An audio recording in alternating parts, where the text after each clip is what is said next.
कि आज हमारा देश किन हालातों से गुजर रहा है।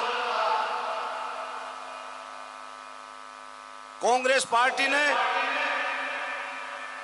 आजादी की लड़ाई लड़ते हुए जो कौमी एकता का गुलदस्ता इस देश को बनाया था, वो ताकतें आज इस गुलदस्ते को बखेरने में लगी हुई है, तोड़ने में लगी हुई है।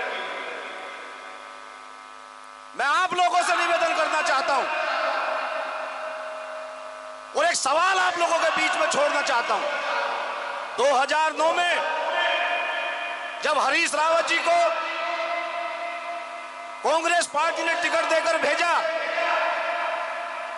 और हम लोग जब वोट मांगने के लिए इस खादर में आए, तो जिस शिद्दत के साथ आप लोगों ने हरीश रावत जी का स्वागत किया था, उसका संदेश पूरे उत्तराखंड में गया था और पांचों की पांचों सीट कांग्रेस पार्टी की जीती थी। वही नजारा एक बार फिर आज यहां देखने को मिल रहा है और उसकी जरूरत भी है। आज का जो समय है ऐसी ताकतों के हाथ में आ गया है जो अंग्रेजों के यहां उस समय गुलामी करके हमारे स्वतंत्रता सेनानियों की मुखबरी का करने का काम करते थे, और जो लोग देश के लिए शहादतें दे रहे थे, उन लोगों के खिलाफ अंग्रेजों की मुखबरी करते थे, वो आज अपने आप को सबसे बड़ा राष्ट्रभक्त और देशभक्त साबित करने में लगे हुए। मैं आप लोगों के सामने एक बात कहना चाहता हूं। जब सरदार भगत सिंह इस देश की आजादी के लिए फांसी के फंदे पर लटके थे, तभी अशफाक उल्लाह खान ने भी इस देश की आजादी के लिए फांसी का फंदा चूमा था। साथी, जितनी कुर्बानी सरदार भगत सिंह की है, उससे ज्यादा कुर्बानी अगर किसी की है तो वो अशफाक उल्लाह खान की है। ये देश आजाद करने के लिए बहादुर शाह जफर जी ने अपने परिवार को बलिदान कर दिया इस देश के लिए। क्या उनकी शहादतों को कम आंका जाएगा? और आज इस देश का प्रधानमंत्री एक वर्ग विशेष को टारगेट करके उनके खिलाफ एक पूरा माहौल बनाने का काम इस देश के अंदर कर रहे हैं। लेकिन ये हिंदुस्तान की जनता है, ये उनको उनके मंसूबों में कामयाब नहीं होने देगी, क्योंकि जिस तरीके के धर्म के नाम पर हम लोगों को लड़ाने के बाद उन लोगों ने इस देश का माहौल तैयार किया है, ये माहौल हम बिगड़ने नहीं देंगे। ये हमारी और आपकी जिम्मेदारी है इस माहौल को बनाए रखने की। ये कांग्रेस का हर प्रत्येक सिपाही की जिम्मेदारी है जो तिरंगे को मानता है। और मैं आज पूरे जनपद के अंदर घूम रहा हूं साथी। जब 2009 का चुनाव था तब भी मैं युवा कांग्रेस का जिलाध्यक्ष था। फिर एक चुनाव आया है शहजाद भाई, इसमें भी मुझे यही जिम्मेदारी दी गई है मैन कांग्रेस के जिलाध्यक्ष की। जिस भी गांव में जा रहा हूं, आप लोगों की एकता को देखकर आज एससी समाज का वोट भी कांग्रेस के साथ एकजुटता से खड़ा होता जा रहा है।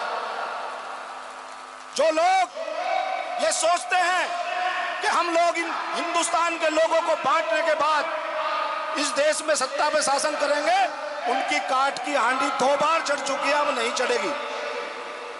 अभी मोदी जी ने जो आरएसएस की पाठशाला में पढ़ाया जाता है, जो उनकी कमरों की गुप्त मीटिंग होती थी, उस मीटिंग में वो लोग कहते थे कि जिस दिन हमारे हाथ में देश की सत्ता आएगी, हम बाबा साहब भीमराव अंबेडकर के लिखे संविधान को बदल देंगे। उनका हौसला देखिए कि आज वो 400 पार का नारा देने के बाद ये कहते हैं कि इस बार हम इस देश का संविधान बदल देंगे, इस देश की धर्मनिरपेक्षता को तोड़ कर रख देंगे, कौमी एकता को छीण छीण कर देंगे। ये नरेंद्र मोदी जी का सपना है। क्या इस खादर की जनता मोदी जी को उनके सपने में कामयाब होने देगी? नहीं होने देगी ना। तो एक नारा ऐसा लगाएं, क्योंकि खादर की आवाज में वो ताकत है। आप लोग किसान परिवार से हैं, आप लोग देश की वो ताकत हैं जिसने राष्ट्र को बनाया है। आप लोगों के अंदर वो खून दौड़ता है जिसके पूर्वजों ने देश की आजादी के लिए बलिदान किए हैं। तो आज इस कार्यक्रम के माध्यम से दिल्ली तक एक आवाज पहुंचाएंगे। पहुंचाओगे? तैयार हैं? नारा लगाओगे मेरे साथ? तब आवाज नरेंद्र मोदी तक पहुंचनी चाहिए। और जिस बिस्तर पर वो सो रहा है उसकी नींद हराम हो जानी चाहिए कि हिंदुस्तान का युवा जाग गया है। तैयार? कांग्रेस पार्टी, कांग्रेस पार्टी, राहुल गांधी, राहुल गांधी, सोनिया गांधी, मल्लिकार्जुन खड़गे, हरीश रावत, करण महाना, यशपाल आर्य, खादर की जनता। मास्टर जी हिली कुर्सी नहीं ली, यही नौजवानों की ताकत है। उस कुर्सी और मैं आप लोगों को बता दूं, खादर ही नहीं, चाहे घाड़ हो, चाहे गंगा के पास के गांव गंगदासपुर हो, आज हर जगह जिस तरीके से देश की आजादी में मतवाले घूमते थे और लोगों को जगाने का काम करते थे, उसी तरीके से हरिद्वार लोकसभा की जनता ने कांग्रेस का झंडा हाथ में लेकर इन बहरूपियों को उखाड़ने का बन बना लिया है और चारों तरफ कांग्रेस की लहर नजर आ रही है। लेकिन सावधान रहने की जरूरत है। ये बड़े कलाकार हैं। इन लोगों ने एक हमारे ऊपर हेलीकॉप्टर छोड़ रखा है घूमने के लिए, देखा है ना उड़ते हुए। समझने की जरूरत है, उस हेलीकॉप्टर की एक पंखड़ी जरूर उतार देनी है ताकि वो उड़ ना सके। और जो लोग ये सोचते हैं कि हम लोग हमारे इस कौमी एकता के समूह को बखेर देंगे, उनको नेस्त नाबूद करना हमारी जिम्मेदारी है, आपकी जिम्मेदारी। हम लोग पूरी ताकत के साथ लड़ेंगे। और एक बहुत पुराना शेर है, कई बार बोलते हैं, क्योंकि आज दुनिया के जाने माने शायर हमारे बीच आ रहे हैं।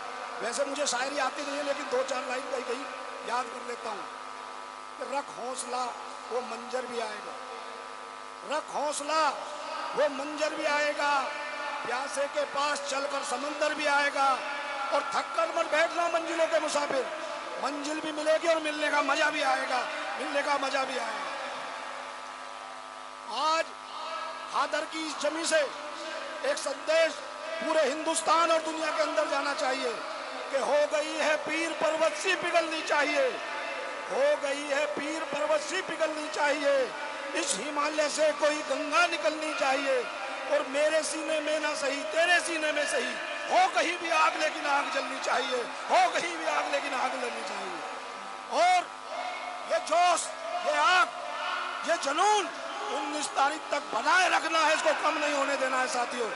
मुझे पूरा विश्वास है जब आप लोग ये जोश की मसाल लेकर सड़कों पर गुजरेंगे, गांव गलियों में जाएंगे, तो ये बहरूपिये जो सोचते हैं कि किसी अब्दुल को राजीव चौधरी से लड़ा देंगे या मास्टर शकील को किरण पाल वाल्मीकि से लड़ा देंगे, इनके मंसूबे कामयाब नहीं होंगे। इनके मंसूबों को नेस्त नाबूद ये खादर की जनता करेगी।